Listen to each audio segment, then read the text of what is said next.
कल संसद में देश के गृह मंत्री अमित शाह जी ने बाबा साहब अम्बेडकर का बहुत अपमान किया, उनका एक तरह से मजाक उड़ाया। उन्होंने कहा अम्बेडकर अम्बेडकर अम्बेडकर कहने से कुछ नहीं होगा, इससे अच्छे भगवान का भजन करो तो हो सकता है स्वर्ग मिल जाए।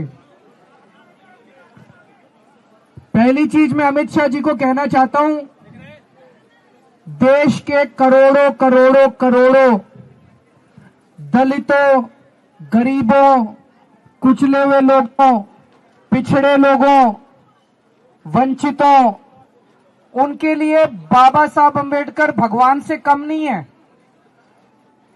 मरने के बाद तो पता नहीं स्वर्ग मिलता है कि नहीं मिलता, लेकिन आज इस पृथ्वी के ऊपर ऐसे करोड़ों करोड़ों वंचित आज जिंदा हैं, क्योंकि बाबा साहब अम्बेडकर ने उस संविधान में उन्होंने जीने का और रहने का अधिकार दिया। जिस तरह से उन्होंने, अमित शाह जी ने बाबा साहब अम्बेडकर का अपमान किया, करोड़ों लोगों की भावनाएं आहत हुई हैं। मैं खुद व्यक्तिगत तौर पे उनको अपना आदर्श मानता हूं, उनके बताए हुए रास्ते पे चलने की कोशिश करता हूं। जब भी कभी जीवन में मुझे कठिनाई महसूस होती है, उनकी जीवनी उठा के पढ़ लेता हूं। उनका संघर्ष हमें प्रेरणा देता है। केवल मेरे लिए नहीं, आम आदमी पार्टी भी बाबा साहब अम्बेडकर के जीवन और बताए हुए रास्ते पे चलने की कोशिश करती है। और मेरे जैसे करोड़ों लोग हैं जिनके आदर्श हैं बाबा साहब अम्बेडकर, उन सभी करोड़ों लोगों की भावनाओं को आहत किया है अमित शाह जी ने।